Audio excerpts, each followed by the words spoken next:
Good morning, ladies and gentlemen. Welcome to Stiffler Manufacturing.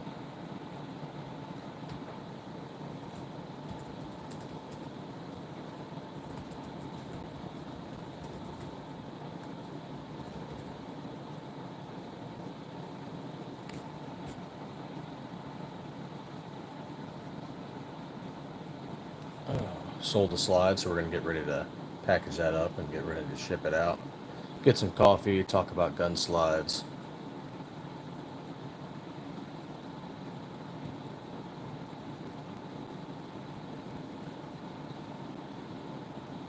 Got some sales coming up. Probably talk about those.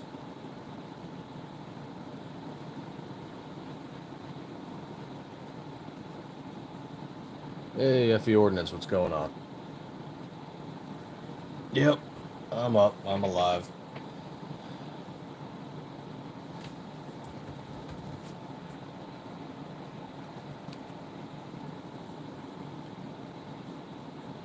Oh, no worries, man.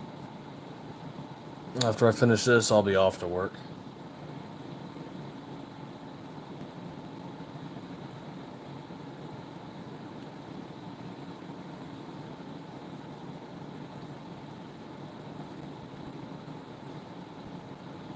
Let's see, what are we shipping out today? Let's take a look here.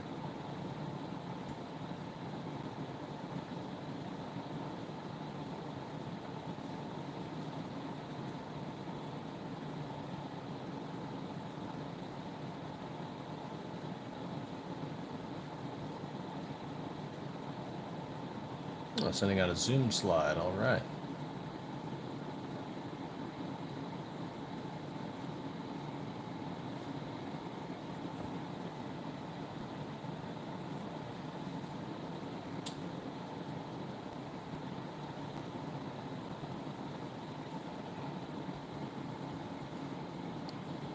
Email from you? I'm not sure she did.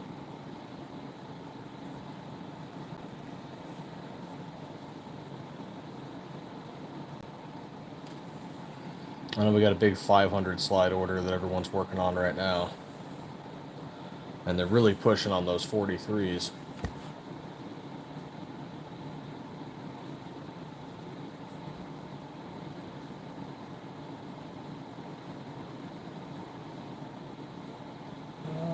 What is this?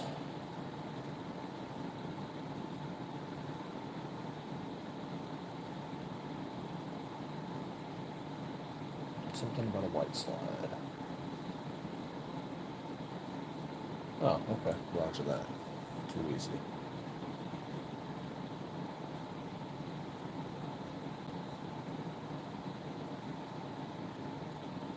And a gold slide.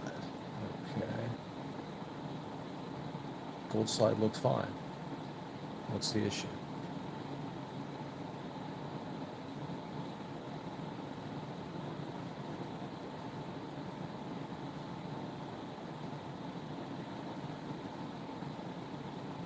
Okay. I mean, looks like an angle issue, but it looks fine. I don't know. Whatever. Easy swap. Easy fix.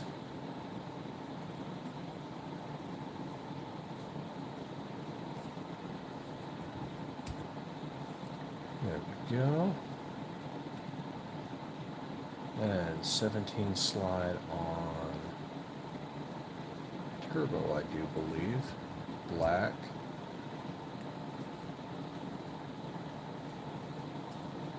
Yep. 17 slide for FE Ordnance is on the list.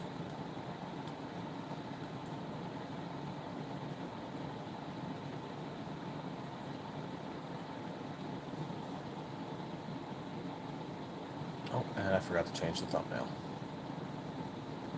Let's change it to... How about you today?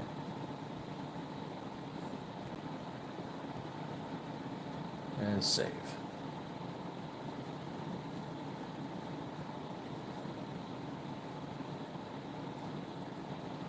Okay, now back to where we're shipping this thing out to today. Oh, good morning, everybody. News, yes, we are working on the 43. It is in progress as we're going.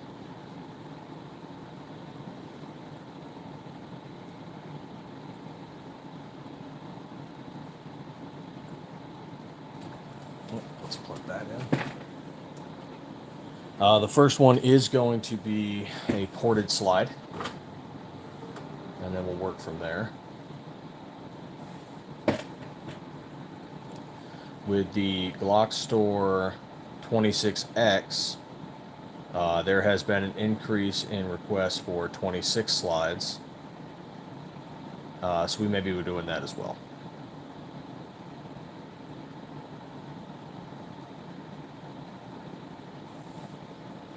Oh yeah, that slide. So, yes, no. The slide is an SM19 Flash and a Viper. Or sorry, a Flash and a Leonidas. Need my coffee. Let's remove the build, and I can show it to you.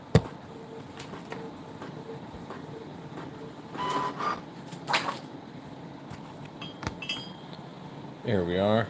So, here is our Leonidas. Very aggressive on the cuts, a lot of porting. It is harder to make, as you can imagine, than say the Viper or the Zoom, where the windows are a lot larger, a lot easier to deal with. This requires extra ops, extra deburring, painting is harder.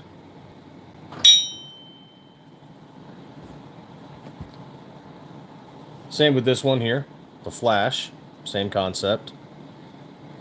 A lot of extra work, and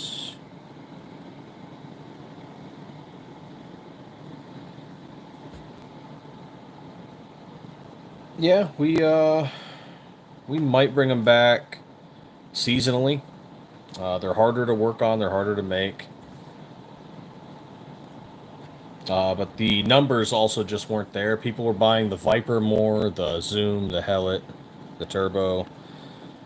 And we did have to drop the number we were producing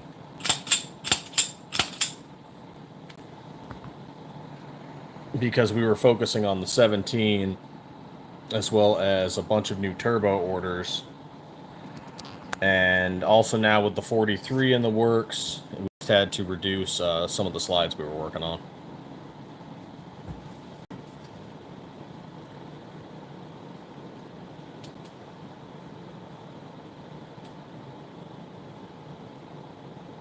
So yeah, we might bring it back, but I mean the Leonidas, with how much work it's going to be the most expensive slide. And people like it, but they weren't willing to pay for it so much. It sold once in a while, it just didn't sell enough to justify it.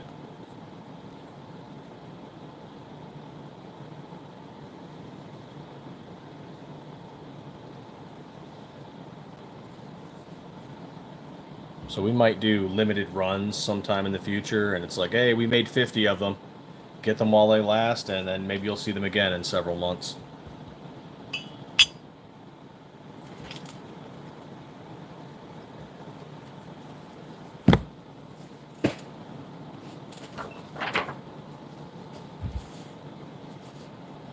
Absolutely love the slides, and the Flash was the first one we ever made first one we ever made for production and sales.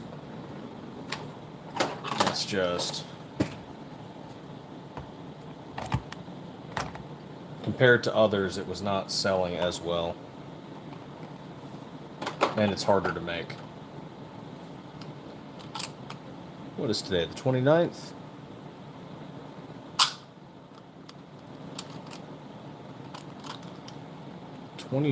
All right.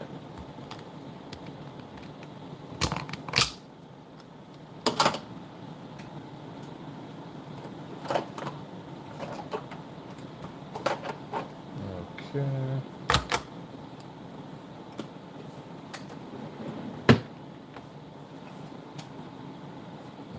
Got you, and now I need the mailing label.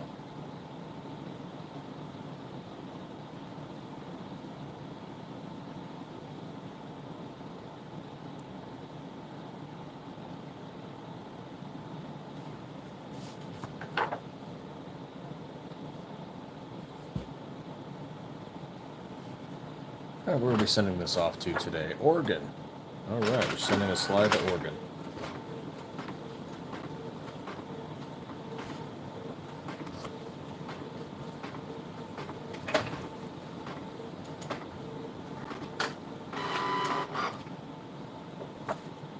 Alright, let's go get my shipping materials and let's go grab a coffee.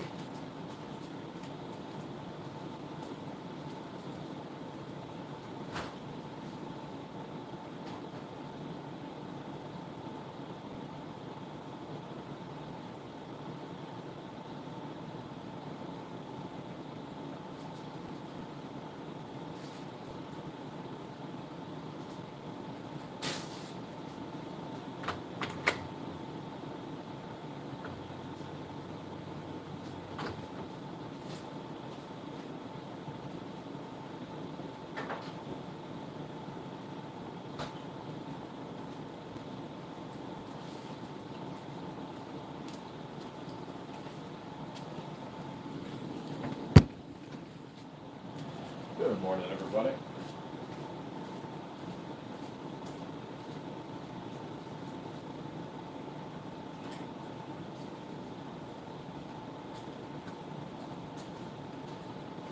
Oh, and we are doing a Labor Day sale. So that is officially in the works now.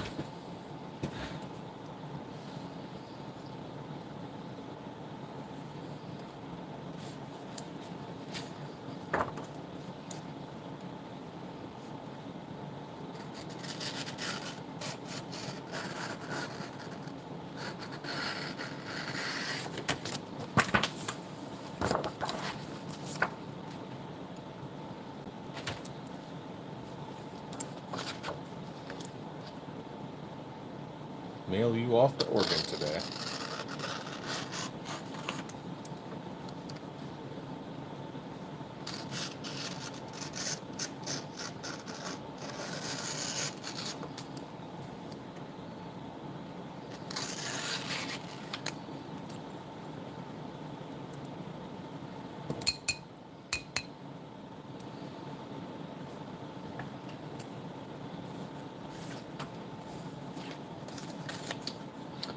Yep, we are going to be doing, I'm not sure if we're adding 17s to it, but the Labor Day sale will have 19 strip slides.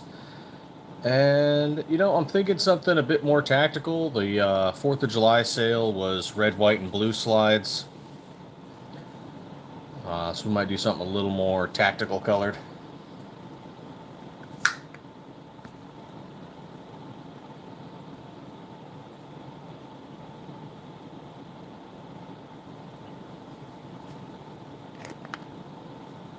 Hey, EDC, what's going on, man?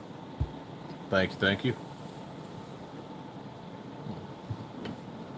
Oh, there we are. There's my tape. I use so much tape in shipping.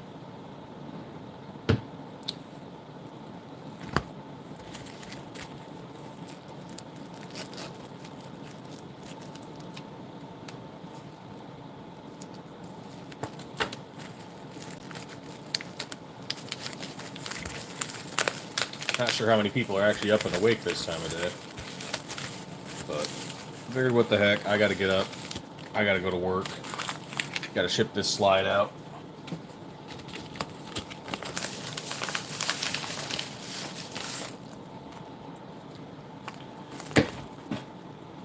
Alright, let's do a weight check here.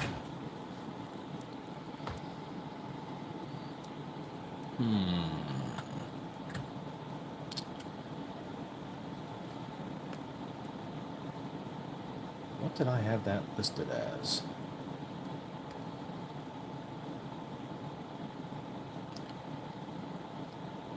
Let's see. Few details. Can I read the original specifications? 10.5 shipping.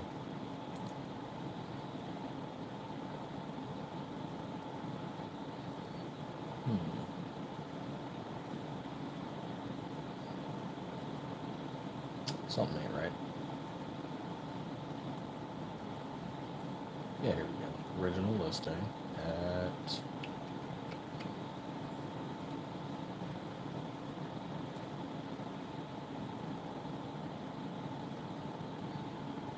14. That is going to cut it a little close. Shipping ounces and pounds, people. Shipping ounces and pounds.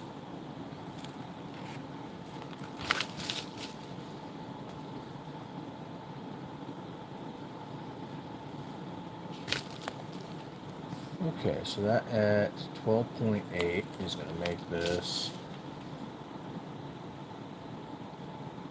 13.2. All right, yeah, that should work out.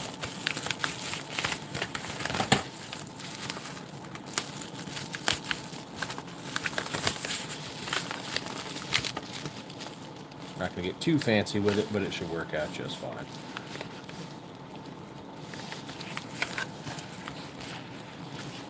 Right on, man. Have a good one. Thanks for asking about the other slides. It's nice when people do, even if we're not producing them at the moment.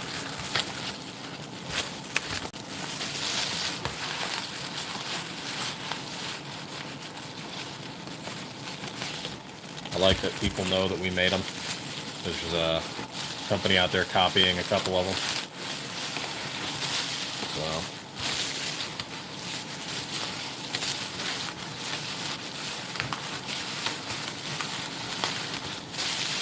That's the game.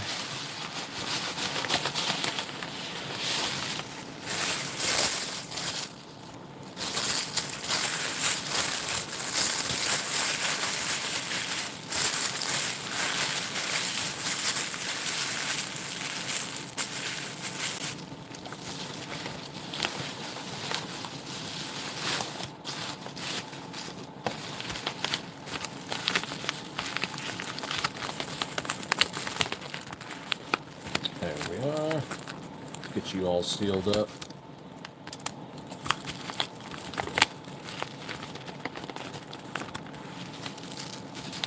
Get in there, you.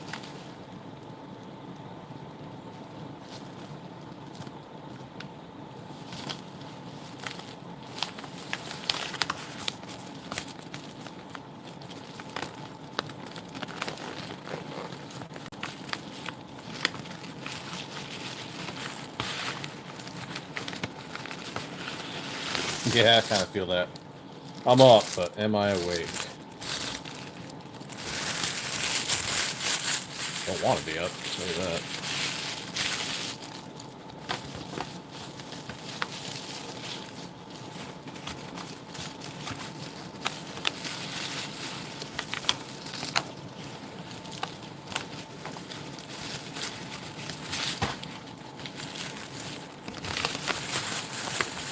It's like I need a third hand. God damn it.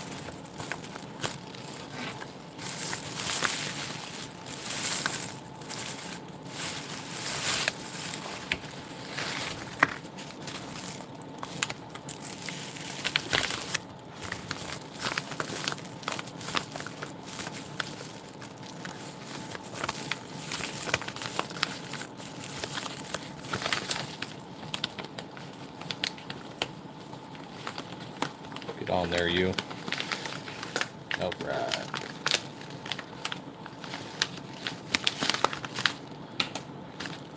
See if I was right on that weight. 13.2. Okay, we're still good.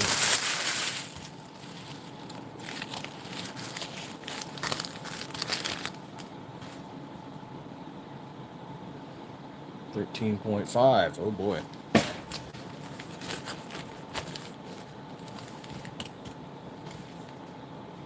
I should have gone up a little more on the weight. Oh well.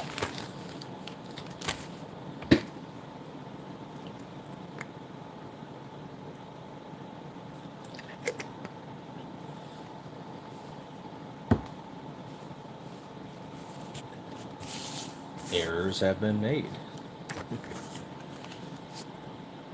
Okay.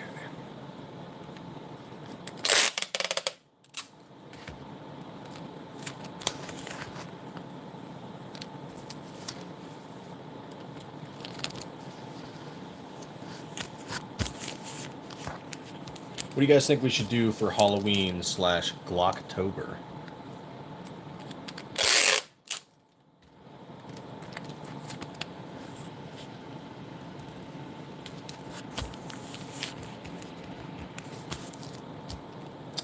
thinking hunter orange for obvious reasons.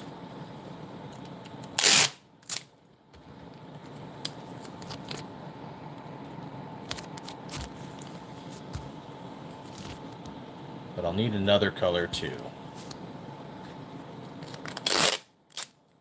Of course, Glocktober, the sale is going to be the whole month, rather than like normally one of our 3-day to week-long sales.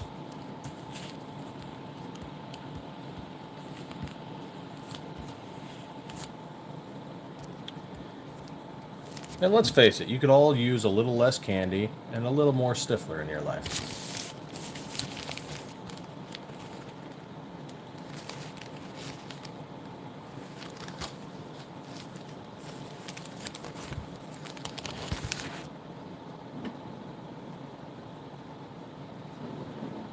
Oh, right in front of me.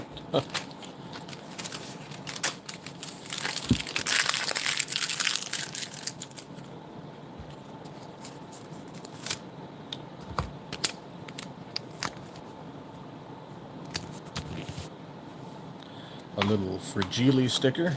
Good to go. Thank you for those likes. Greatly appreciated. We are getting closer to that 1K giveaway. Speaking of which, what is our numbers right now? 789. All right. So 211 to go. And then we do that giveaway.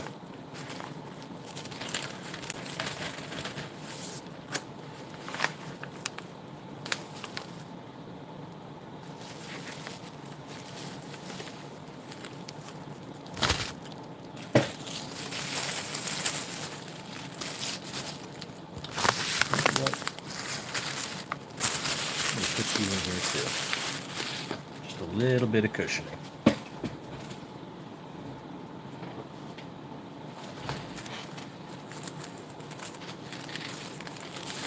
Bubble wrap, hard plastic box. Should protect it from any shots or drops. And then a polymer bag with a little cushioning. That polymer bag will keep it protected from any moisture.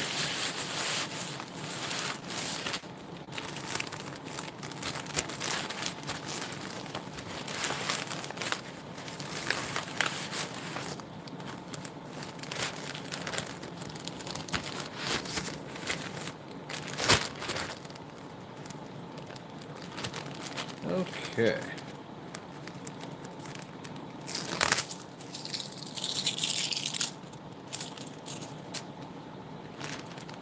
I was at the workbench at the office. This would be so much easier.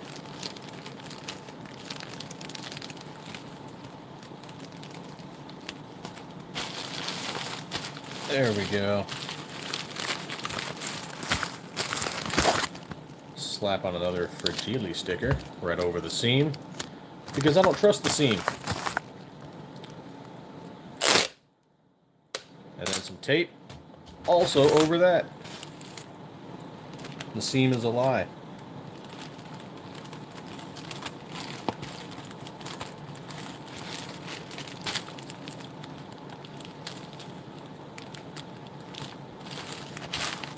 Some people have commented, they're like, man, you kind of overpackage these a little bit.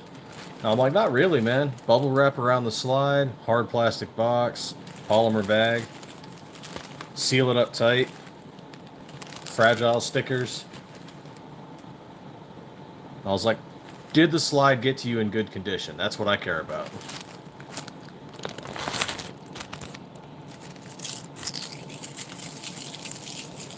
Because clearly, if you think I'm overpackaging it, you've never dealt with mishaps from the United States Postal Service. I have. It's not fun.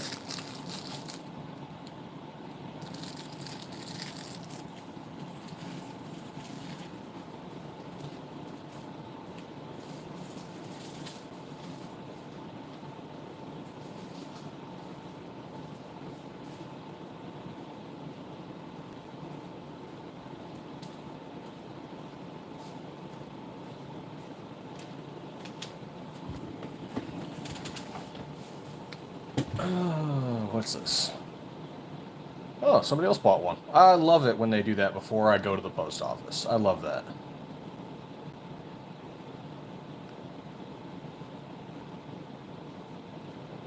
Let's go see if I have that one here at the house, though. Because if I don't, someone else at the shop's getting it.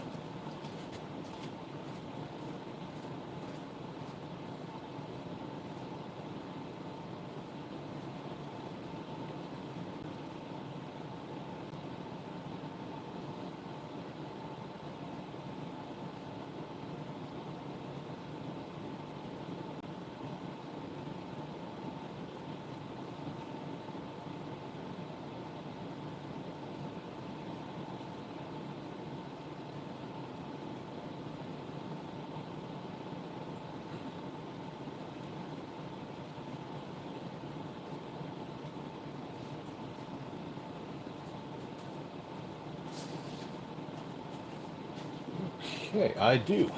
Awesome. Got that one at the house.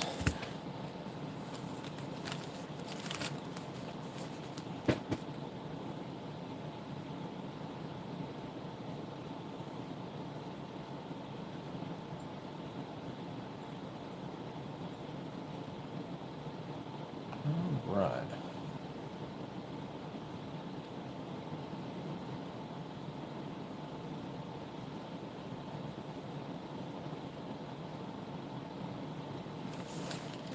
Let's get that one printed out.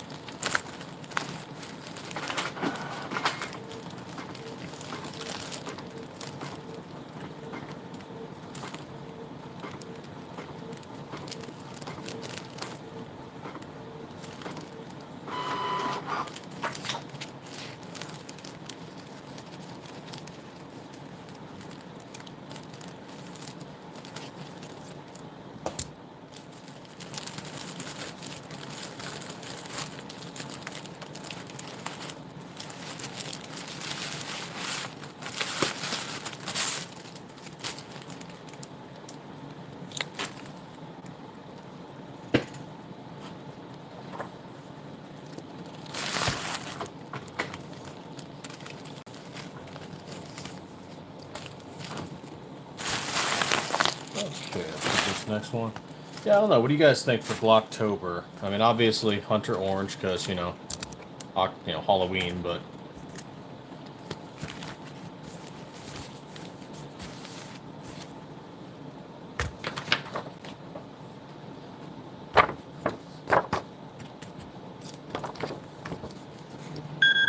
Unknown caller. are you serious?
Sorry about the interruption in the sound. I got a call from my other job almost immediately.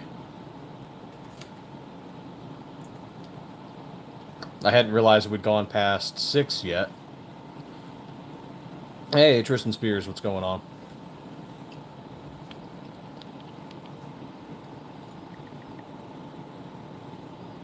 So let's see here. It's another dumb one. I do contract work on the side for stuff.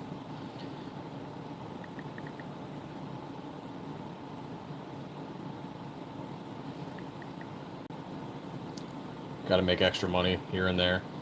And let's just say that let's just say the homeowner's a fucking idiot.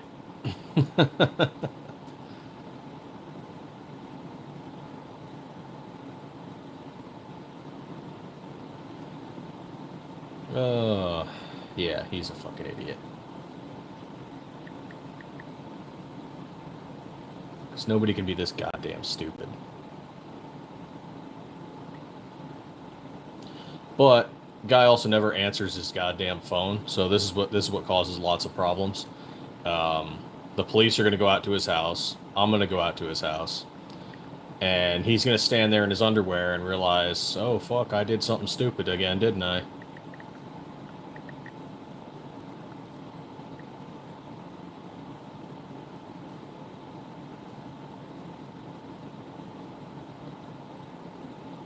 Like those are the people that, like, shit hits the fan, they're dying first. Or by the grace of God, other people are around them to take care of them. Oh, hey, Tristan Spears. Sorry, man. That is Ecto Lube from Ghost Dad Tactical. Smells like green apples.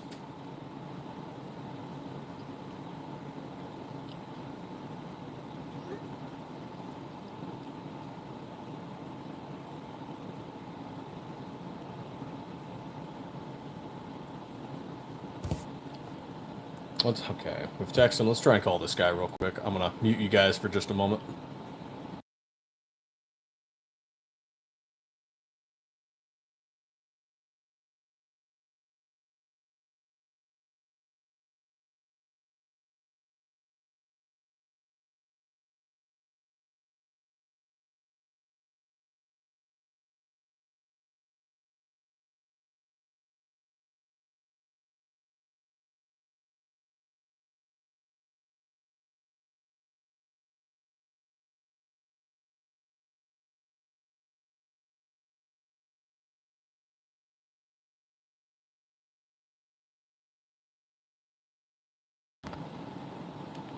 Holy crap! For once, the guy answers his phone.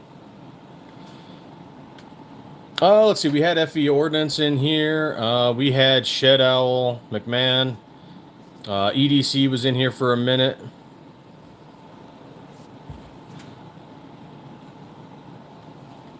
I think I got some lurkers. Could just be you and me at the moment.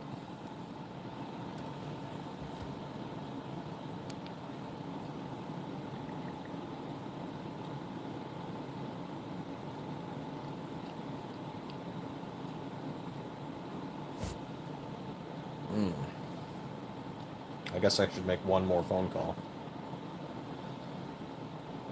Okay.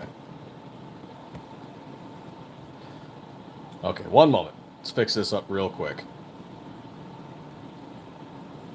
Oh, I know, man. I don't even want to go to work, but it's happening.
Oh, I love it when that works out right. All right, cool.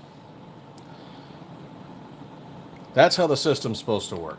People answer their phones, stuff gets canceled, stuff gets approved, good to go. I was about to go out and do some of my side work, Tristan. I do contract alarm and security work on the side for extra cash.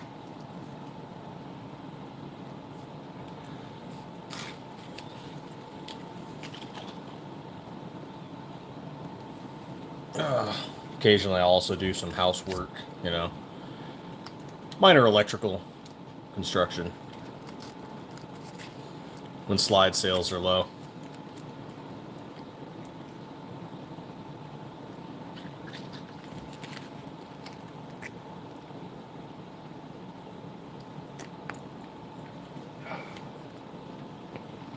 Not a bad side gig. They just call you when they need you sometimes, and if you can go, you can go. And if you can't go, they call the next person on the list, and that's their problem.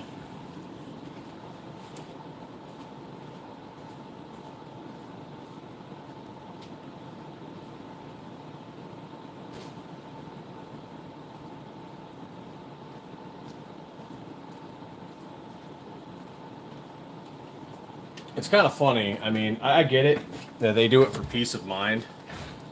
But you know, most people I know, when you have that kind of problem, you own a gun and you go and check it out yourself.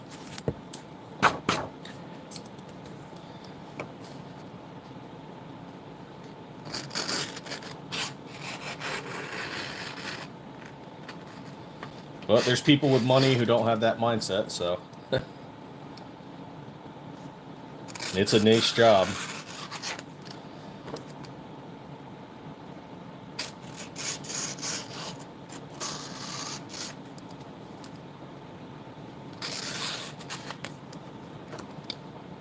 Gives me extra money.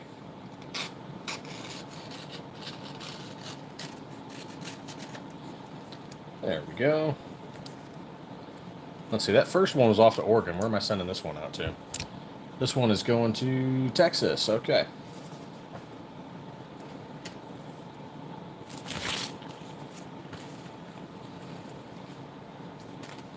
Yeah, if you can find yourself, you know, just a side gig doing trade work, it's convenient. I think my favorite one I did, and it's because they needed it done quick. It was like 20 or 25 bucks per outlet that they needed rewired and checked. And switches too. Every outlet and every switch in the house, and it was a 2-story house. And I was like, cool. I was done in a couple hours. It was like all we were doing was changing out the outlets, making sure everything inside looked good, and everything was good. We didn't have to replace anything. The wires were the proper length. The whoever the previous electrician was didn't fuck us over. Hey, Brookside, how's it going?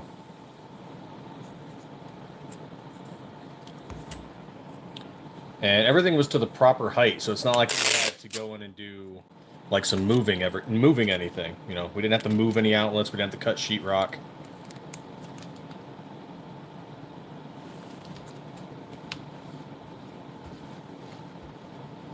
Like whatever electrician they had prior, they did a good job. So all I had to do was go in and check them, change out some of the old ones, and then do some of the new cover plates.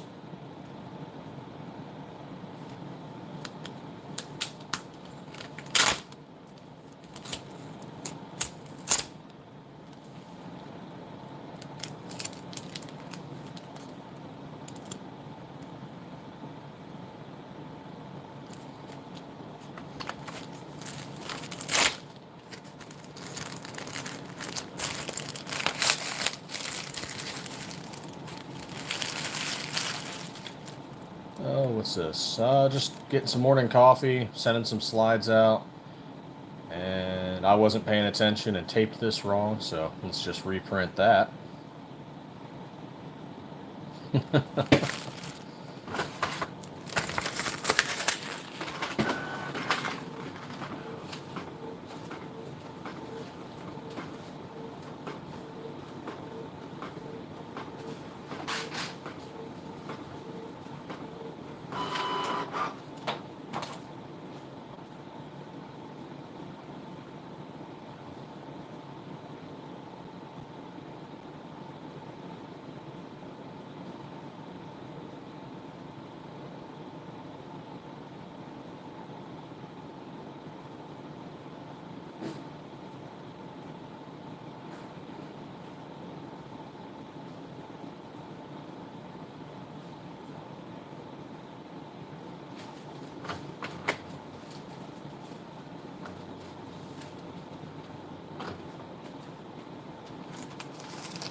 Okay.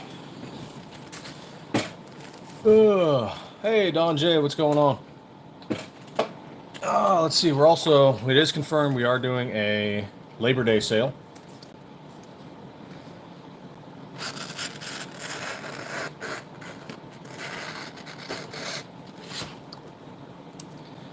And we're trying to prep for Glocktober.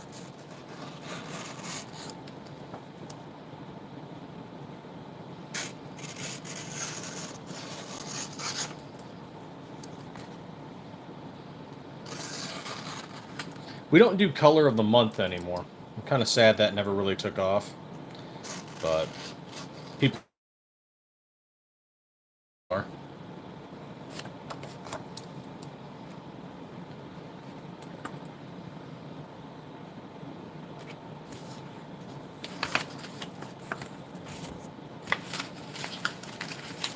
We'll see if the Labor Day sale does better. We're doing mostly, well, yeah, it's all, I guess you could say tactical colors.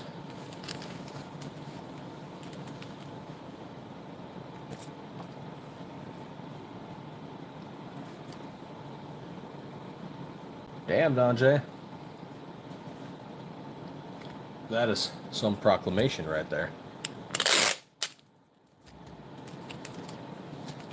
That said, I know we're not perfect, so if there's ever an issue, just reach out to us.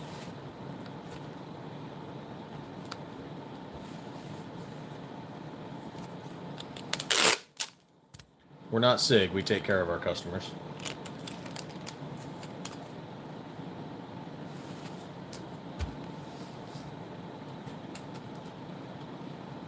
Just kidding. I'm sure SIG's customer service is just fine.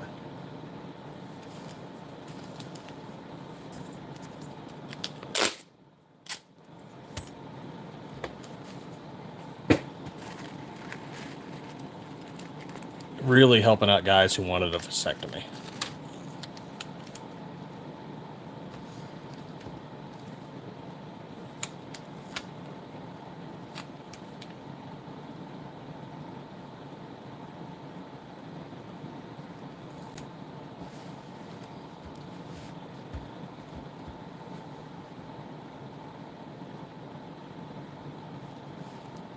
That the silver slide is thick. Oh, the silver one on the screen?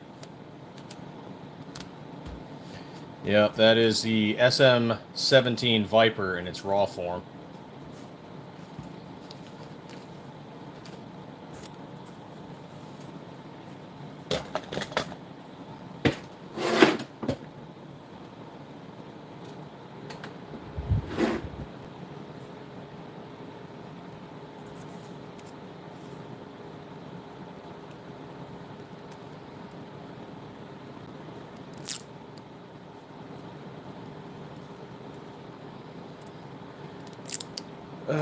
When you go to start the tape, and instead of coming out in like one clean strip, it starts tearing into little tiny strips?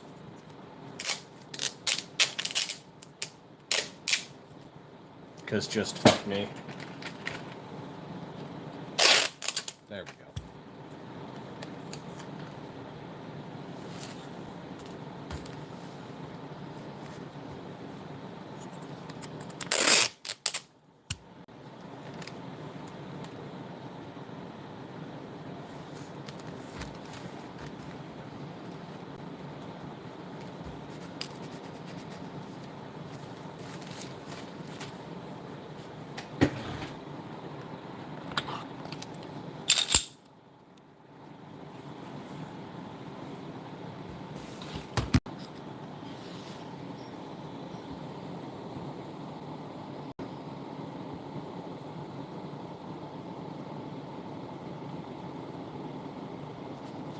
Yeah, I'll admit the stainless look looks great, but to do one actually, I'd have to do a lot of polishing work.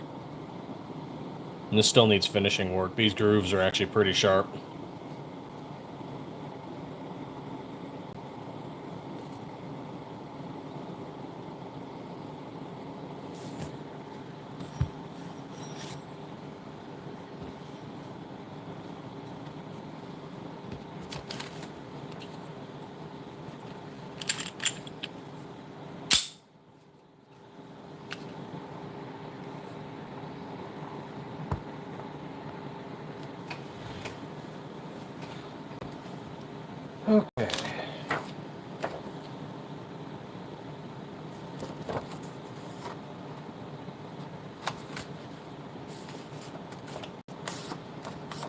Packing slip, good. Mailing label, good.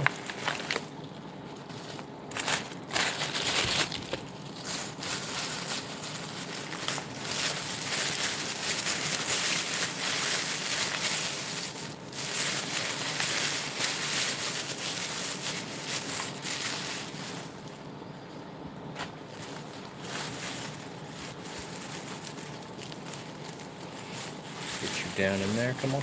Get down in there. Do what you're supposed to do.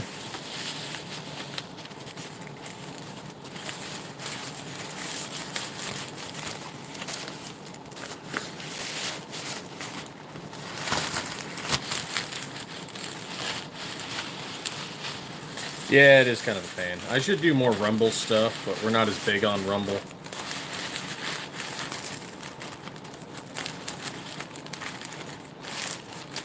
I do more stuff on Instagram, because Instagram lets you touch your guns, but Instagram's also owned by Meta, so that's just inviting more problems.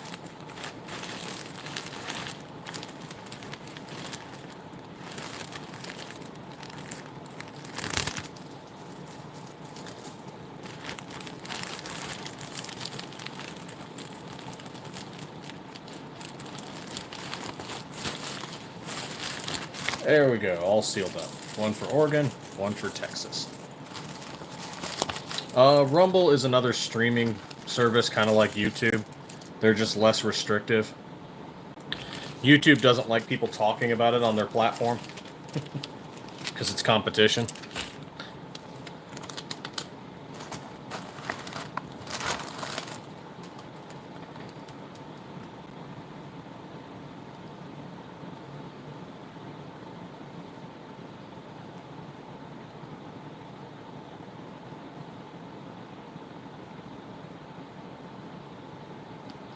Dust cover actual. What's going on, man?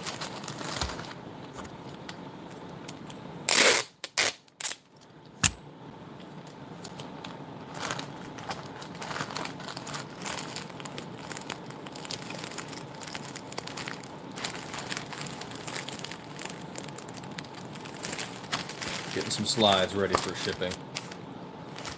Sending them to Oregon and Texas today.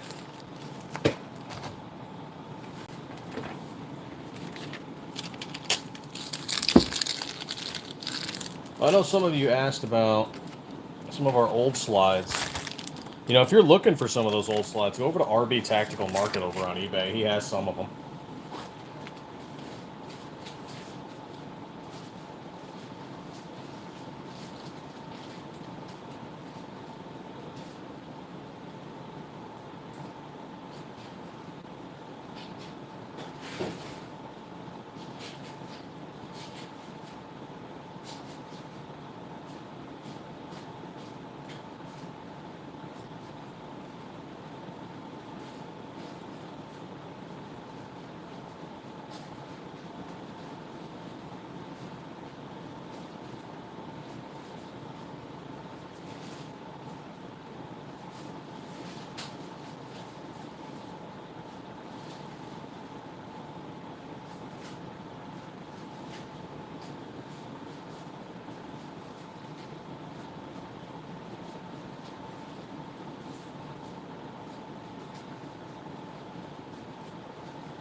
Okay, that's packed up and ready to go.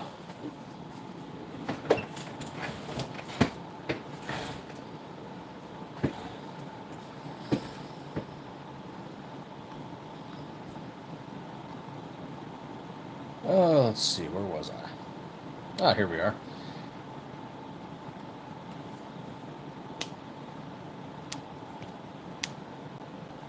Oh yeah, man, you got to take breaks from it from now every now and then. It's yeah. I mean, I go to work, I do my side job, then I go and do streaming, and it's kind of a job.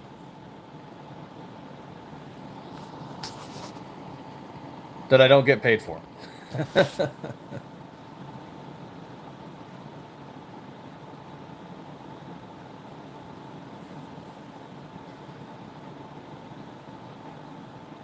On the Viper. Oh, yeah, it's mostly just aesthetics, and honestly, it's us swinging our dick around a bit.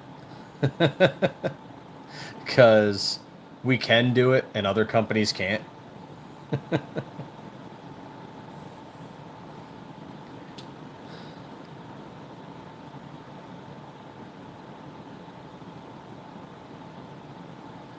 So, yeah, it's aesthetics, but it's also there because we can.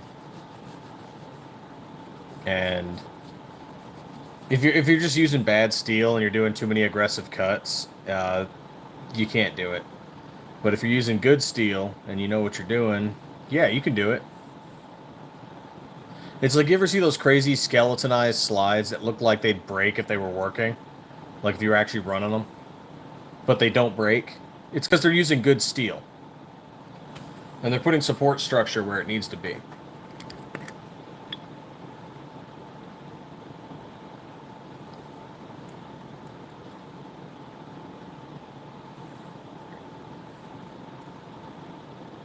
Can't just put crazy ass cuts everywhere. It's also kind of what limits it because like everybody who does this is using CNC machines. So you've got to be really creative on how to do your designs to make them different from other people's.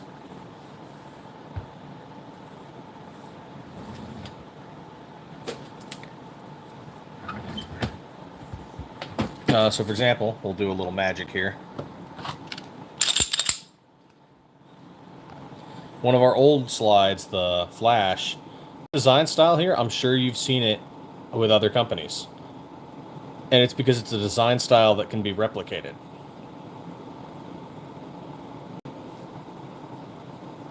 I mean, yeah, we did it a little bit differently, made it our own, did our chamfers and whatnot, but there's other companies that have copied the concept. And we're not even the original creator of that concept. Other people have done it before. We just changed it slightly. It's a cool looking design.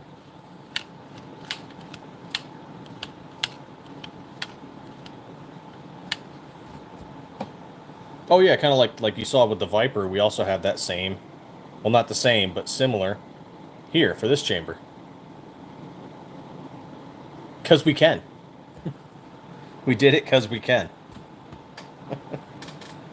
That's yeah. It's aesthetic, but we did it cuz we can.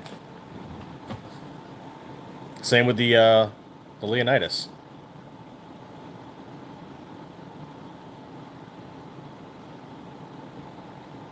And the slide won't break. It won't crack. I mean, I shouldn't say that. Everything can break, everything can crack.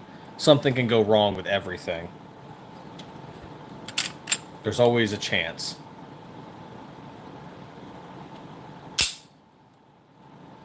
So, I mean, if you've got something like, that happens, let us know. We'll fix it.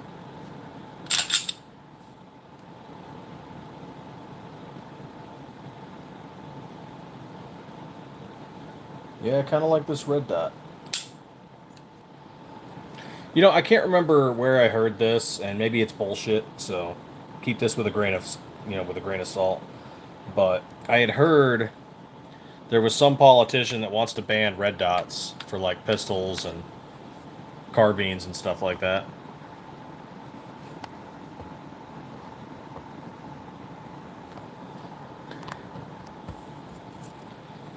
And I will immediately go out and campaign against something like that. Because besides the fact that we all have it, as people age, being able to shoot becomes more difficult, which is why braces exist. And red dots can help people who have visual issues. It can help them acquire their target.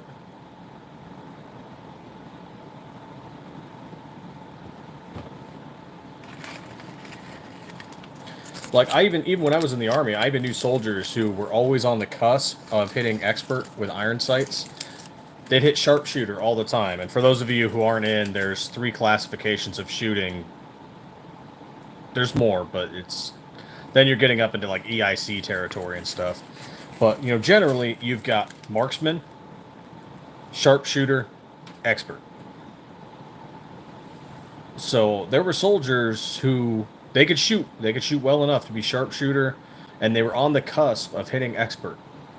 But just, you know, distance wise, some of them struggled with that 300-meter target or the 250-meter target. But then when they got a CCO, all of a sudden they were shooting expert. It allowed them to acquire the target more easily.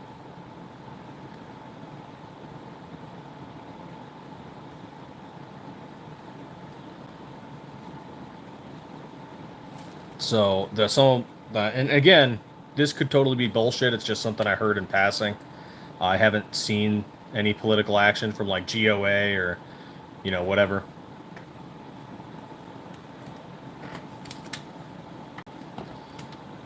But I'm sure the argument would be like, oh yeah, allows you to acquire targets easier, therefore it's a deadly super machine gun 9000, says the ATF. It still requires training. You still got to practice the fundamentals. You still need to practice basic rifle marksmanship and basic pistol marksmanship. It's not like just slapping a red dot on it makes you better. You still have to train. It's like every retard that slaps a switch on their pistol and thinks, oh, I got a machine gun now. Hey, Mr. Bullshitter.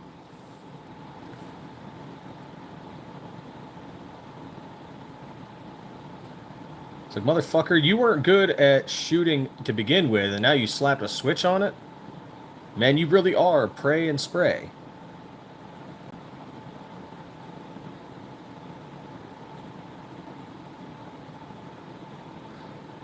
That's not to say I haven't seen people do some work with a switch. They've done the training.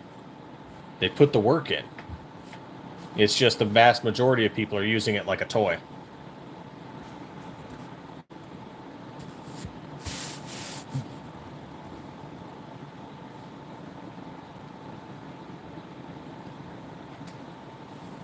Just like a bump stock. You can bump fire without a bump stock. I still think it's a dumb gimmick. I just don't think it should be banned.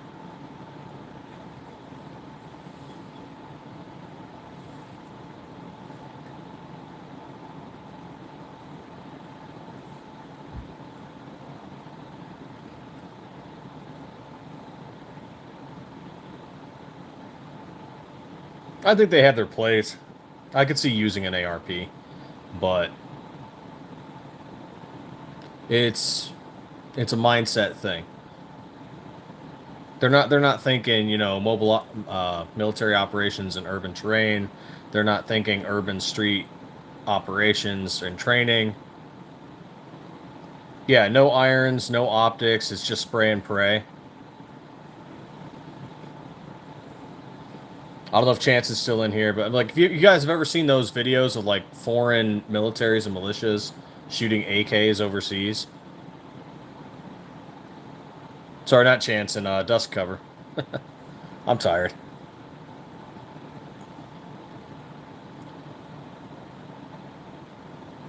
Yeah, that's street rats shoot the same way that those forced militias overseas shoot. They don't know what the hell they're doing. It's just about the concept is accuracy with volume, but even if you're an actual machine gunner, accuracy by volume there's still training. You still need to know where to put the rounds.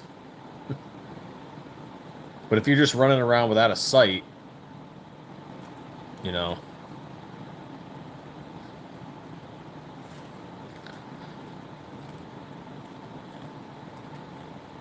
Whatever.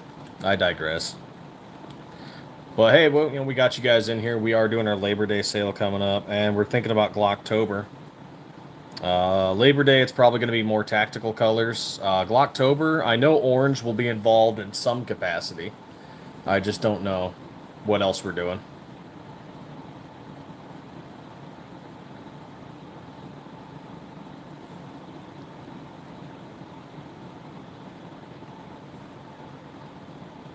Also, you guys tell me if you like that combat cut and why. Because I keep getting asked about it. I don't think it'll sell, to be honest.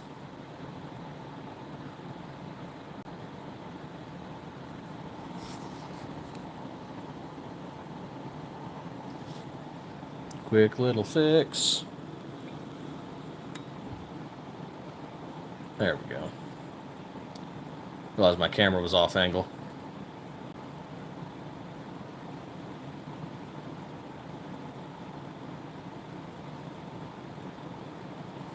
Thank you. We did that with Desert Sand, I believe Glock FDE, and it was either Jesse James Eastern Front green or Mil-Spec OD green that we used.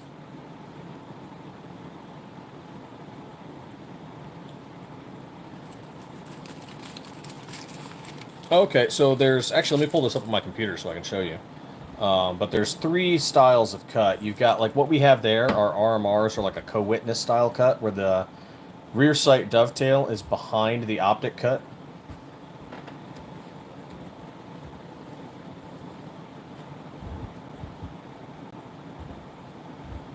Well, let me see if I can find this. Here we go.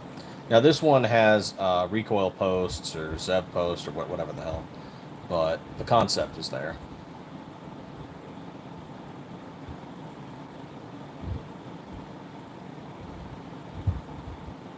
Okay, open.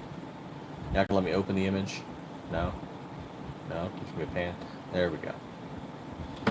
Okay, let's move that trash there. Okay, so here we are. Okay, so here's what we have. Dovetail behind the optic. Standard cut. No dovetail. We're not ever going to make this, as far as I'm aware. Because there's no option to put a rear sight in it. Dovetail in front of the optic, also known as a combat cut. Though I don't know any combat fighting force that uses this.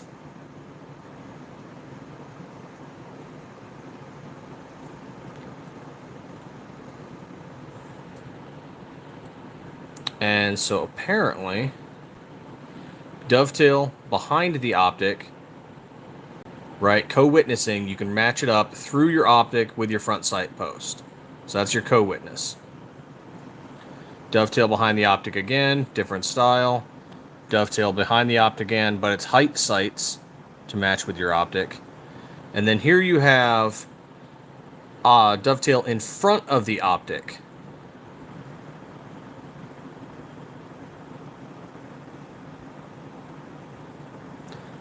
Now, I've heard some people say this might be good for like close quarters, but again, I have no experience with it, so I can't honestly say.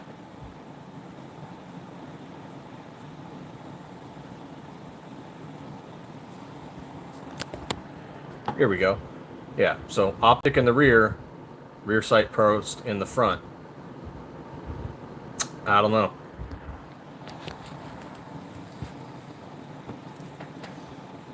But I asked people about it, and so one person just said, well, it looks cool.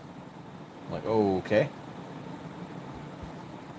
Well, it looks cool, and I mean, if all of a sudden tens of thousands of people started demanding it, like, yeah, okay, we'll make it. Because, I mean, we are trying to make money.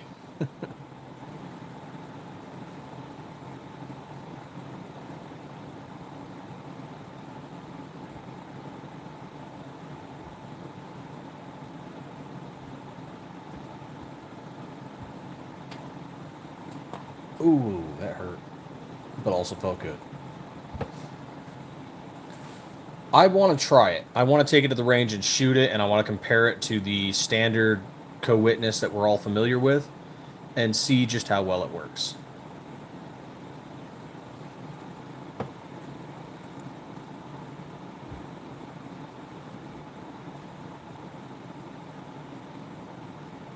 Because maybe they're onto something, and I just don't have the experience to dispute it or support it.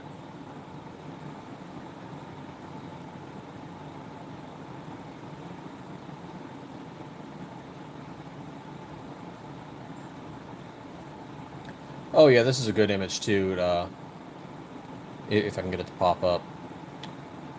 Okay, so usually when you add an optic, your factory Glock OEM rear sights are usually not compatible. So you need something like suppressor sights, or you need like large height sights to help you co-witness. And this also depends on whether or not you are using a direct optic cut or if you are using an adapter plate. Like if you have a Glock MOS and you need the adapter plate, you might need higher rear sights.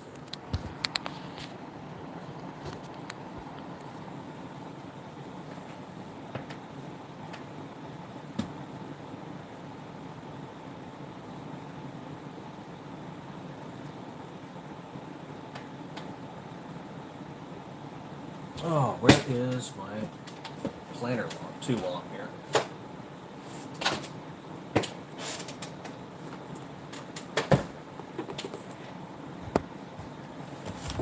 Before I head out for the day. Let's see, there's my pen. There's my planner. Staying organized, people. It's difficult.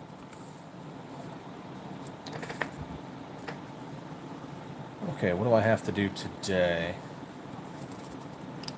Let's see, follow up Flying Rich. Yep, we did that. Let's see, we also got to follow up with...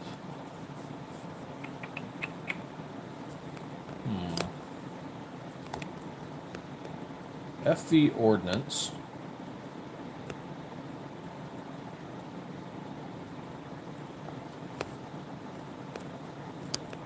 Got to follow up with him.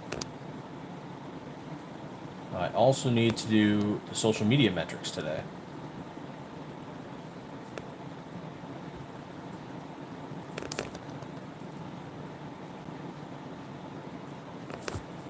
Those are important. You guys want to help my metrics out? Go out through and just start liking all of our shorts and videos and lives and whatever. Help pump those metrics. Frickin' follow us on Facebook and Instagram and just start liking stuff. Especially on anything meta. Seriously, fuck meta. And for your other content creators too, not just me. Go help build the 2A wall. Go find your other favorite 2A content creators and businesses and just mass like all their stuff. Share all their stuff.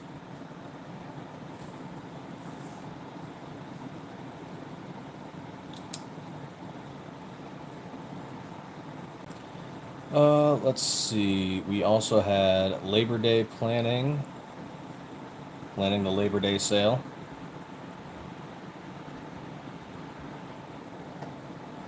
And the Glocktober sale.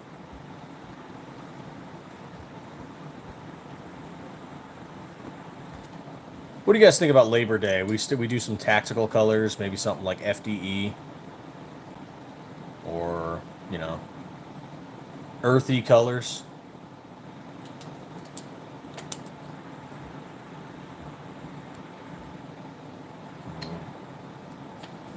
Let's see. Rich follow up, sale discussion.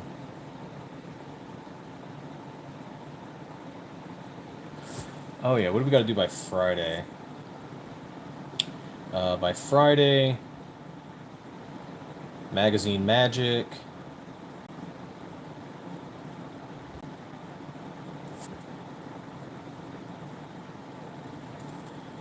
Follow up with the, what was it, SM17 Zoom and Sniper Gray.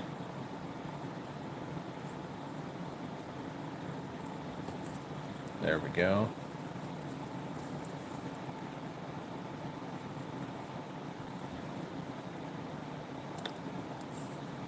Pay my electric bill. Got to do that too.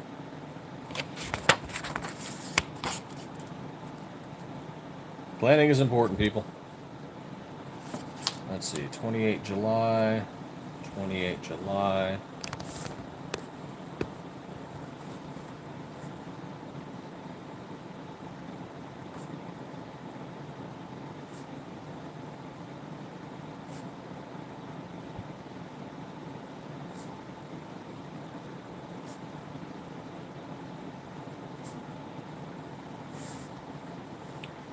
let's see. Then we did the Labor Day sale.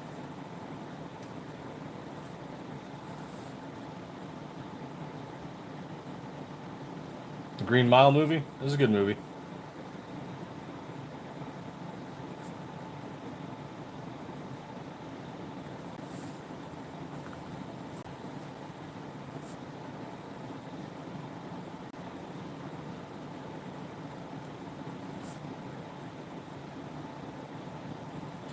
October setup, good to go. Then today, we got to follow up with FE ordinance and social media metrics.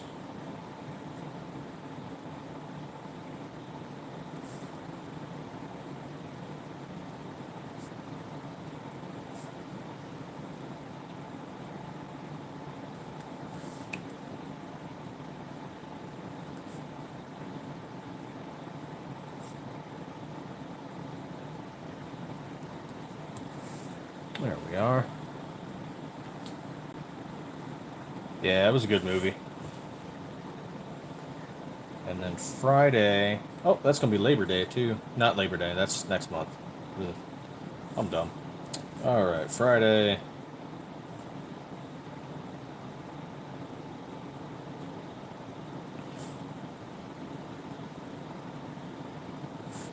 Magazine Magic follow-up.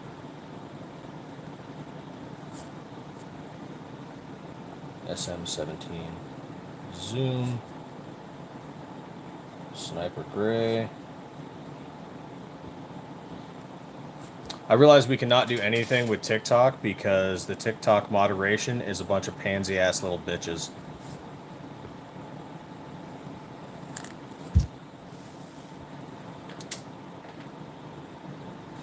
I was watching this video on there, and it was all about, you know, people being disrespectful with money, like not handing it to people correctly, not facing your bills, crumpling the money up and then like tossing it to the, you know, the, what do you call it, retail employee, the clerk, cashier, whatever.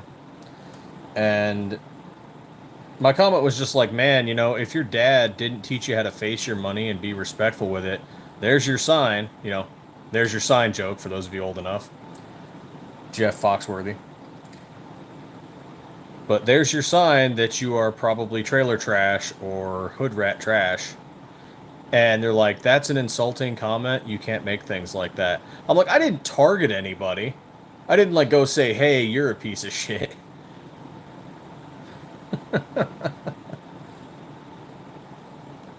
It was just a generality. Like, if your parents didn't teach you how to be respectful with money, you're probably from this group of people. You probably trailer trash, bro. Like, you don't crumble up your bills and then throw them at people. Like, it's really disrespectful. Don't do that shit. You fate? Yeah, Larry the Cable Guy. Yeah, same group of people. Jeff Foxworthy. What was it? John White? Ron White. Jeff Foxworthy, Ron White, Larry the Cable Guy. You know. But that's something I was taught as a child, too. Like, you face your money and you hand it directly to the person.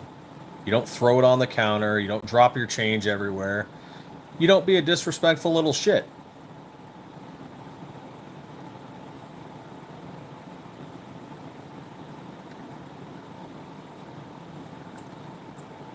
And if your parents didn't teach you right, well, as an adult, you need to start learning right. Like, fuck, it's your responsibility at this point. Nobody's going to hold your hand.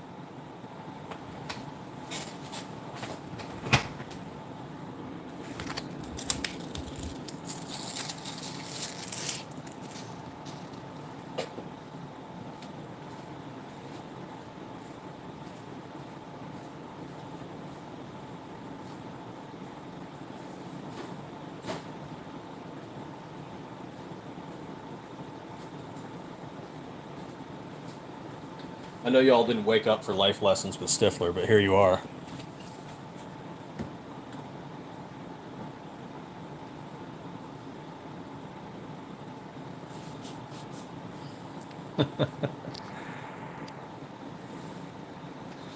Yeah, man, and I've seen it in person too. And way back when I used to manage restaurants and stuff like that.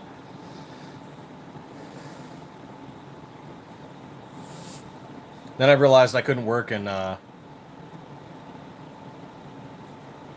just realized I could no longer work in that type of industry anymore, because even when you're in management, there's always someone above you saying, "No, you have to suck that evil, disrespectful customer's asshole, no matter how badly they treat your staff." And I'm like, "No, absolutely not. I will not be in charge of people and let people disrespect my people that I'm in charge of. Fuck that."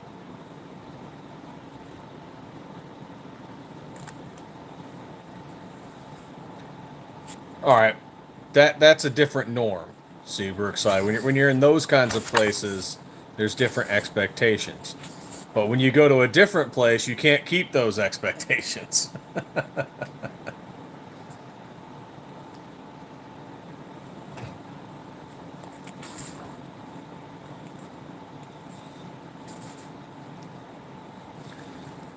Okay, let's see. What's our to do? We need to set up sales.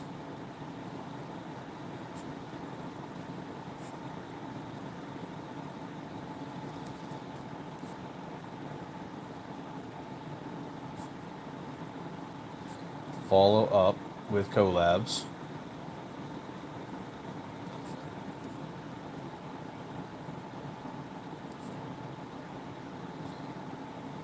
Follow up with customer questions.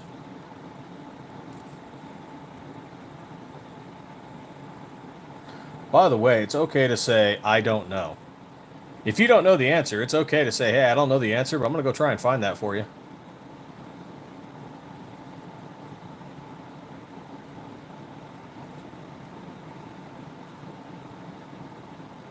It's frowned upon to throw change. It's also frowned upon to swipe your credit card. That don't work.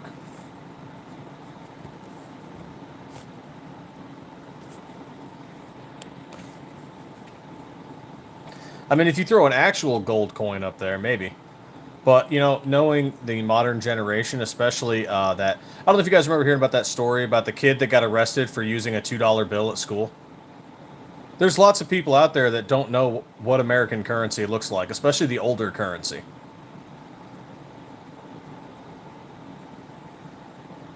Full-grown adults that don't know.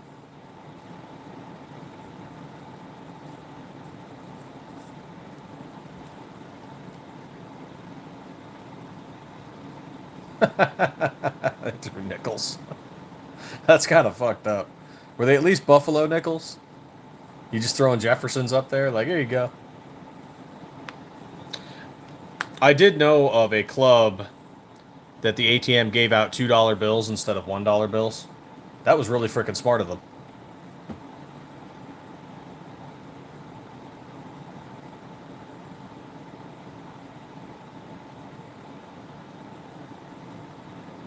Yeah, I used to do that a while back. I would purposely go to the bank and get $2 bills and 50-cent pieces and spend them. Also give them out to I'd also give them out to our kids because they thought they were cool. Get those old Eisenhower dollars, the ones made in the 70s, that are the size of a silver dollar, but not the Susan B. Anthony's or the Sacagaweas. No, no, no. The Eisenhower dollars. Those things are great.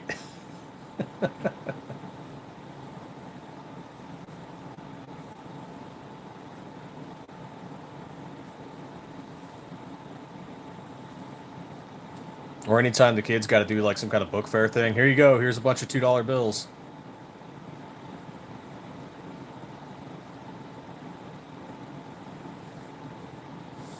Well, the funny thing, unlike other countries, America has never once devalued or canceled its currency. I shouldn't say devalued. We did go off gold and silver standards, so that arguably devalued it, but we've never canceled our currency.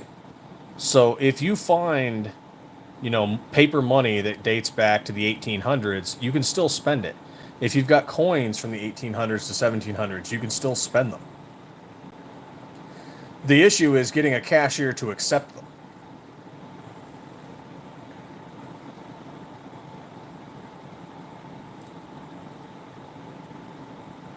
Yeah, I've heard they might be doing that. What they should do is just change the penny's composition. Because now it's going to change everything plus or minus 5 cents. Right now, the penny's composition is primarily zinc coated in copper. But they could easily. And here's the issue. It's going to be the same issue as the last time they changed the penny. During World War II, in 1943, all pennies were made out of steel because they needed the copper for ammunition and other production. But people complained because they were confusing the steel penny with, at the time, the silver dime. Not only was the penny slightly larger, it didn't have a reeded edge, and it had Abraham Lincoln on it instead of a picture of Lady Liberty. Somehow, retards were confusing that penny with the dime. So I could see the same issue today. If we started making aluminum pennies or something like that, retards would confuse it. If you don't know what your money looks and feels like, that's your own fucking fault.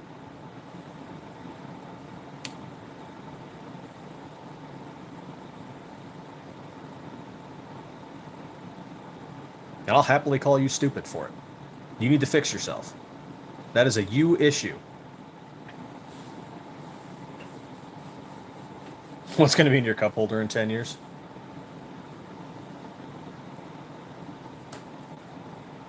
It's called You're Stupid, Stubborn, and You Don't Want to Adapt.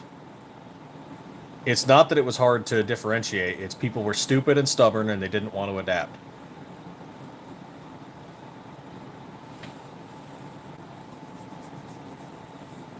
Now, what happened to those steel pennies later was absolutely stupid. They dumped a bunch of them in the ocean.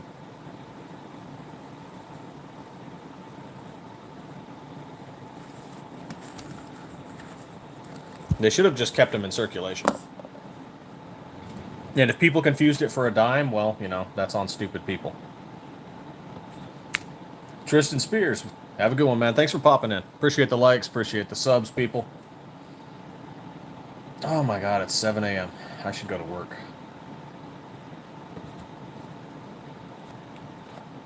I mean, I don't have to. I could go to work at 10 a.m. I could just chill here forever.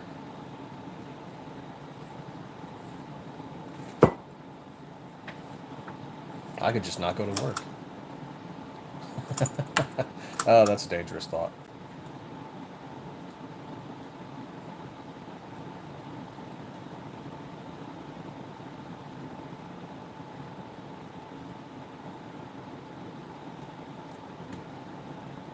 Damn, is J-Dog, or no, was it Below Average Utah Dad? Is he still streaming from last night?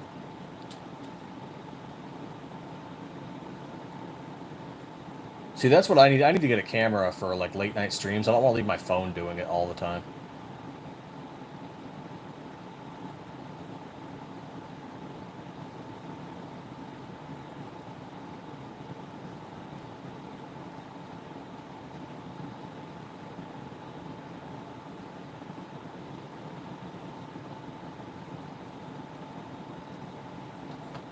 What else do we have going on?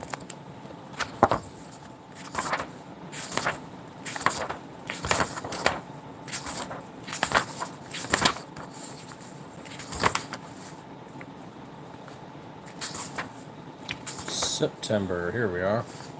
Okay. Labor 25, 15%. Labor Day sale ends. There we go.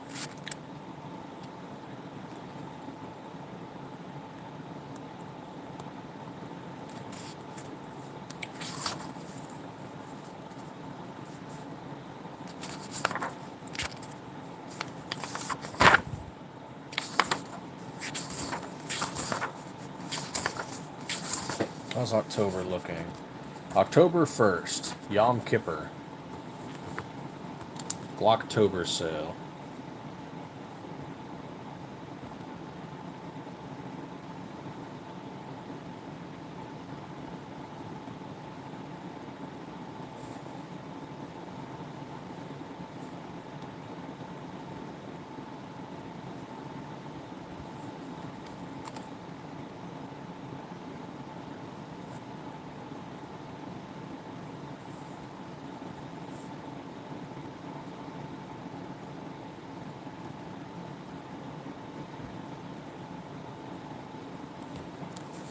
There we go.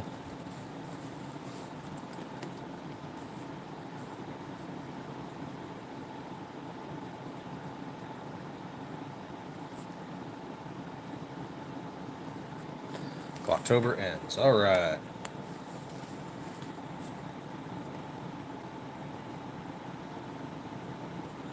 One September. What is that going to be? 30 September. Let's see.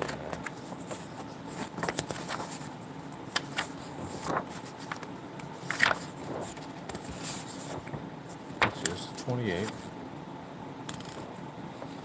What the hell?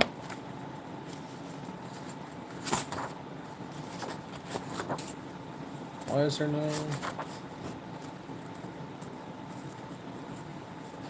Did they screw up this calendar? 29, 30, 1st.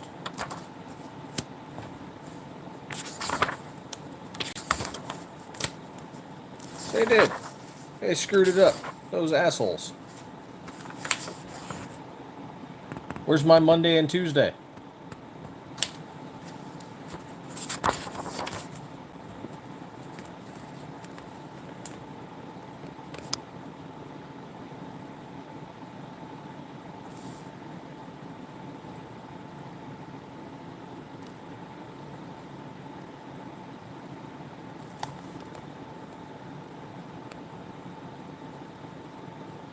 That's okay. Improvise and adapt. Improvise and adapt.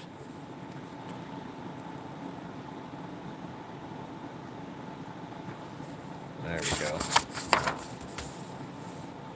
Okay. 29. 30. Oh, they added it here. Interesting.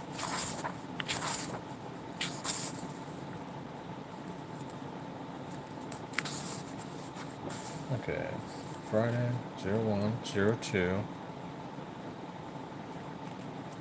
November.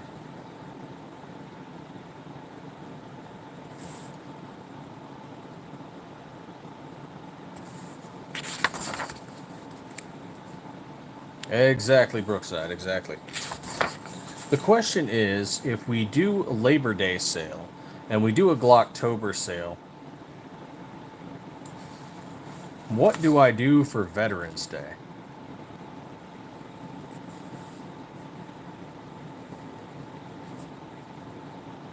Which is not a federal holiday, which means I do not want to work it. I mean, it is a federal holiday, just my side job does not recognize it as one.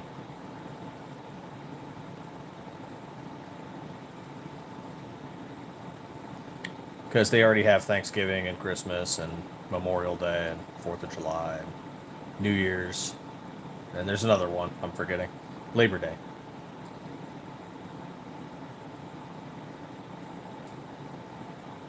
The point is I want my time and a half. And since Veterans Day falls on a Tuesday this year, it's not exactly... It's hard to celebrate.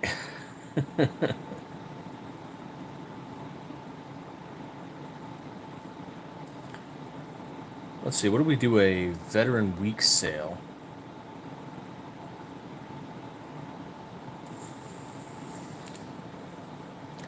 $10 to the 15th, but only on certain slides.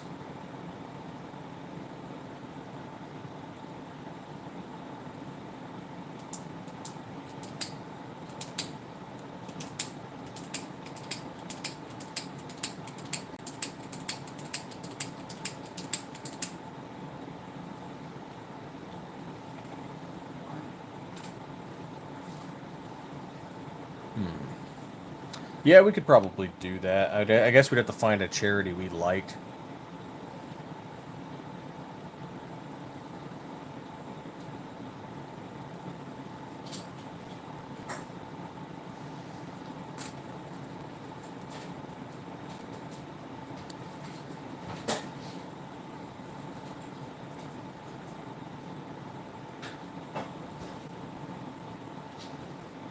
Instead of a discount, just a percentage of it goes to whatever charity.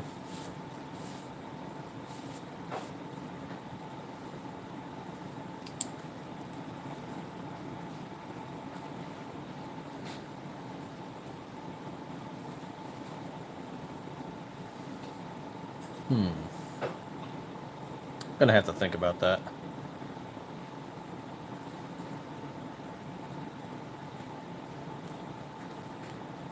By and large, sales don't actually do too well. People aren't interested in the color we're selling at the time.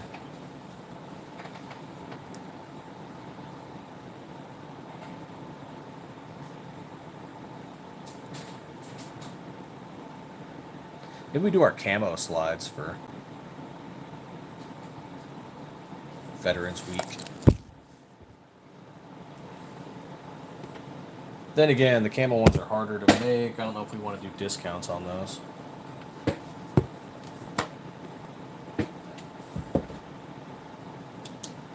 They're actually kind of a pain in the ass to make.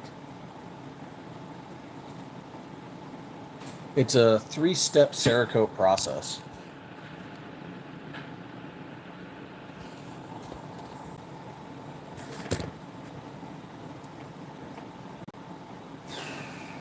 Okay, I'm going to leave at 7:30. That's the plan. I'm going to leave at 7:30.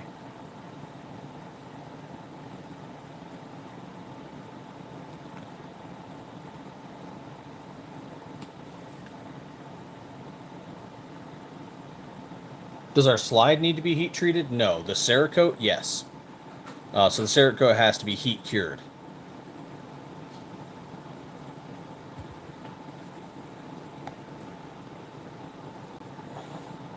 Yeah, the 17.4 stainless steel is already heat treated, so we're good to go.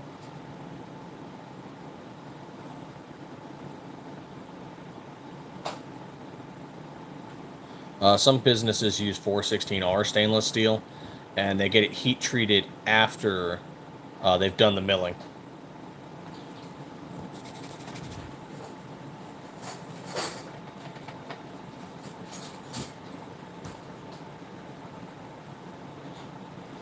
Yes. So, for example, there is a C-Series Cerakote, and C-Series will air cure.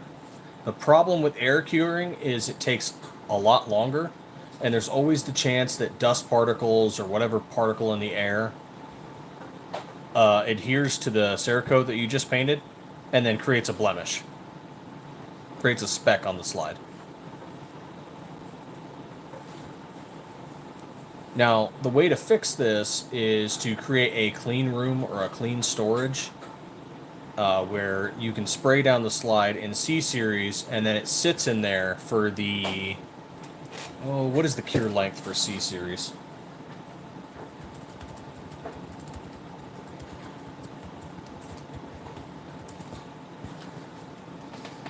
C-Series has a cure time of 5 days. It becomes tack-free after 45 to 60 minutes of drying, but particle curing occurs after 24 hours, and you need a full 5 days before you can actually have it fully cured. So because of that, that would increase our processing time for anything in C-Series, so we'd actually have to increase the price. Because what if after 5 days we realize there's a blemish? We just wasted our time. So we'd have to actually charge a lot more if we use C-Series.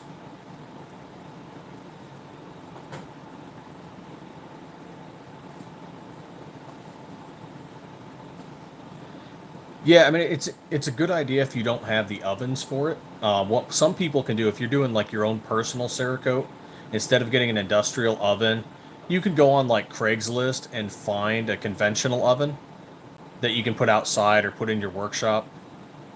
And as long as it can get to the temperature you need, which, you know, 250 to 550 degrees, as long as it can maintain that temperature for a few hours, you would be fine doing your own personal Cerakote. The downside to that is it's not good for production. It's not a big enough space. So for somebody like us, we need an industrial oven.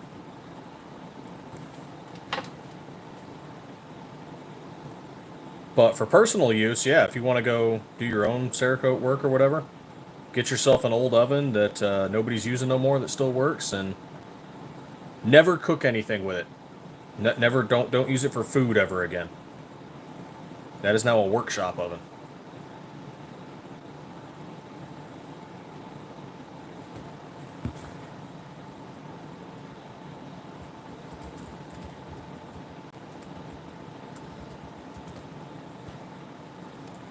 And part of the reason for that is Cerakote can be toxic.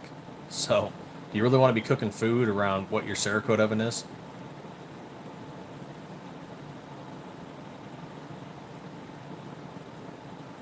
I mean, it contains particulate matter, solvents, and air. I always struggle with that word. Aerosolized ceramic. So, yeah, you know, a Cerakote pizza. Yeah, why not? Get yourself a good painter's mask when you're doing Cerakote.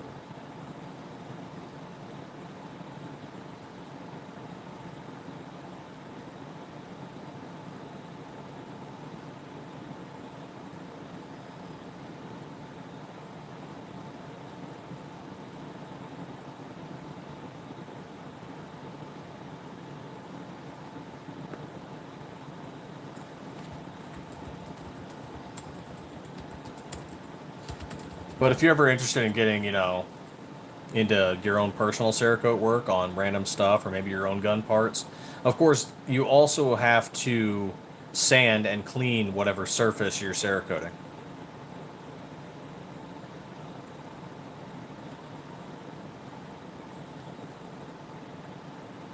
If it's too smooth, it won't adhere. At least not well.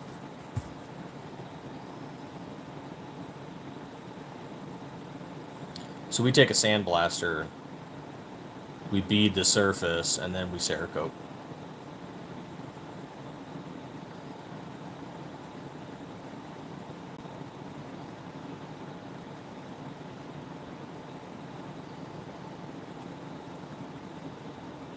Yeah, you can. And I've seen some people jerry rig some creative sandblasters for like small purposeful use.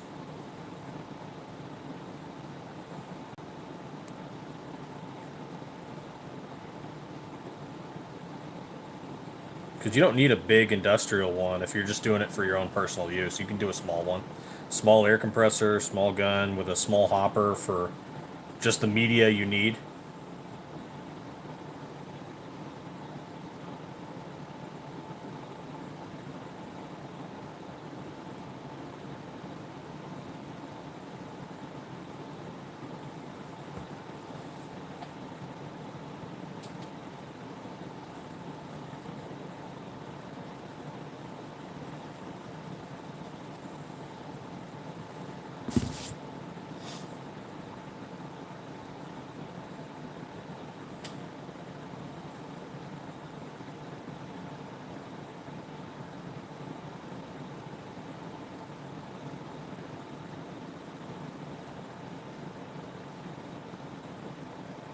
There we go.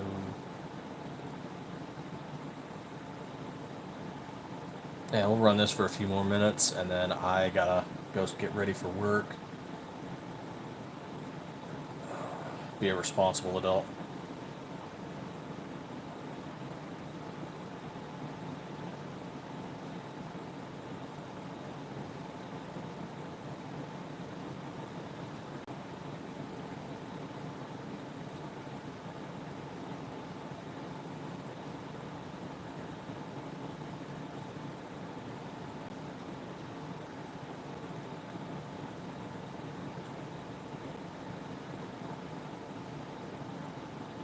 Okay, I should probably take that planner with me today.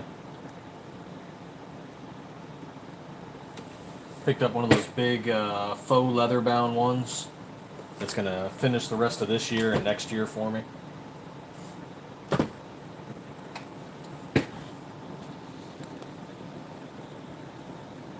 Woohoo.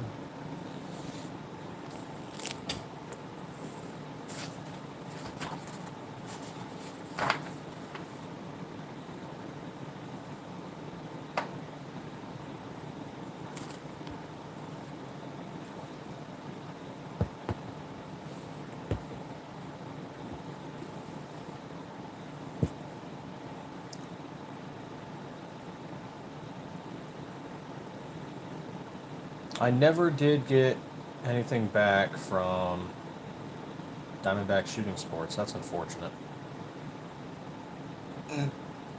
Reaching out to those guys has always been kind of a pain in the ass, though.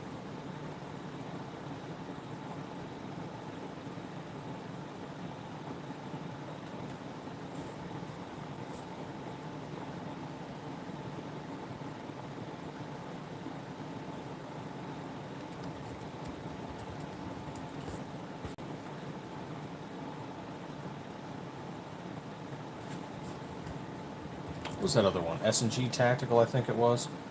They don't reach back out either.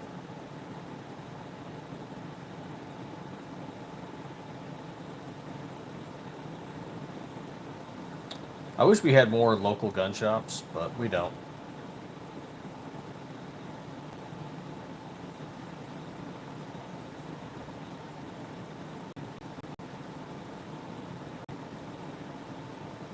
Zona Tactical, they're interested, but you can never get a hold of anybody. Or you can never get a hold of their owner, I guess.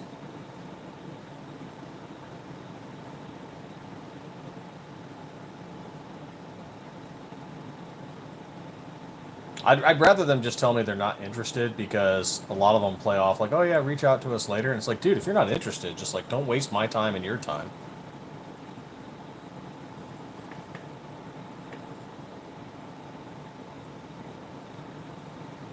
Oh yeah, we reach out to a lot of different people. When we first started, man, I was reaching out to gun stores. I would pick a city, and just like, okay, this state today. Look at the map. Okay, this city, and then just start looking at gun stores. And then the next day, I do the same thing.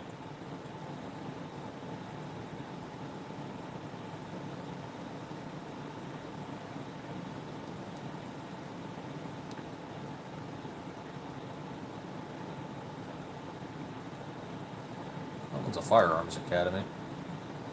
I just like more local gun stores. That way, I don't even have to mail anything off. I could just get in the truck and drive them over to their shop, and like, here you go. Even if all they did was order like 5 slides, I'd be cool with that.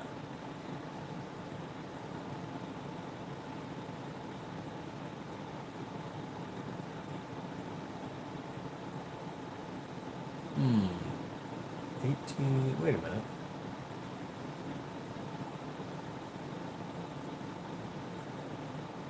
I know this place.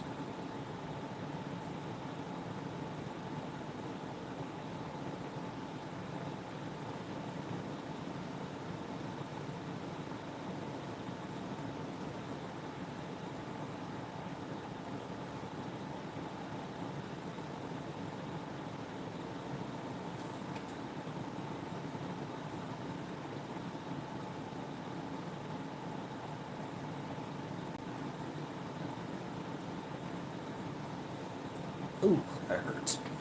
Okay, so he does custom guns. Hmm.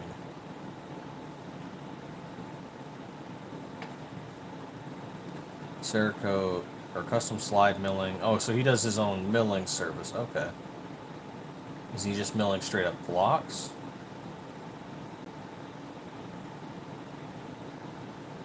And Cerakote, apparently.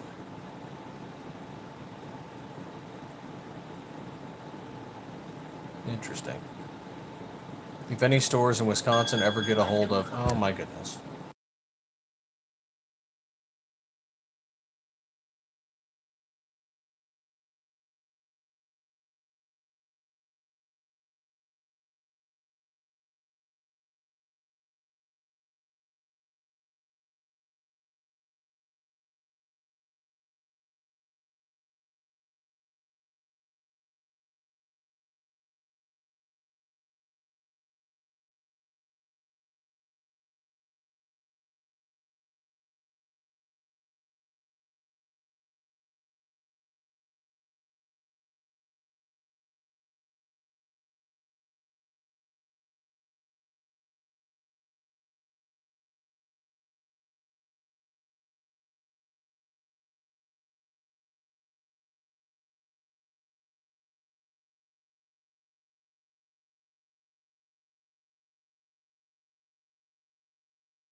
Terribly sorry for that mute, guys. I got called for something else. That it's gonna it's gonna cause a whole lot of problems for me today, but it's my side job. It's not Stiffler. Thank Christ.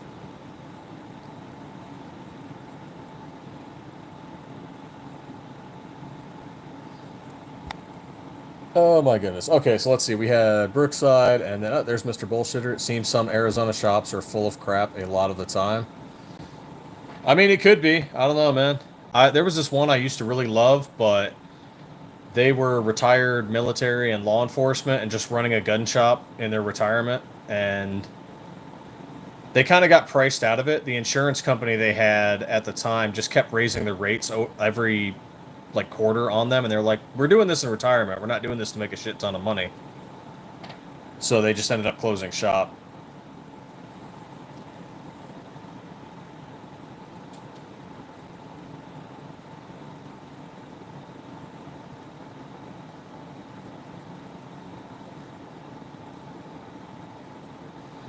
But that, this is probably where I'll end it. I'm gonna have to make a few phone calls. The woman that called me clearly has no idea what the hell she's talking about. So I'm gonna have to go call a few people for my side job and see what the hell's happening. But I'm gonna try and get into the shop and do some videos and stuff later. So check in on that. I might do a driving live later. Depends on where I'm at in the city.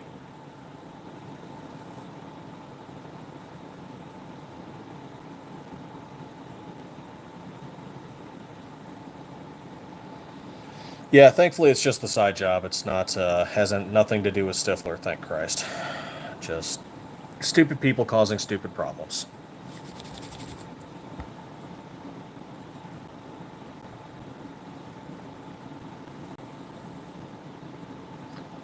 All right, you guys have a wonderful day, and as always, stay 2A.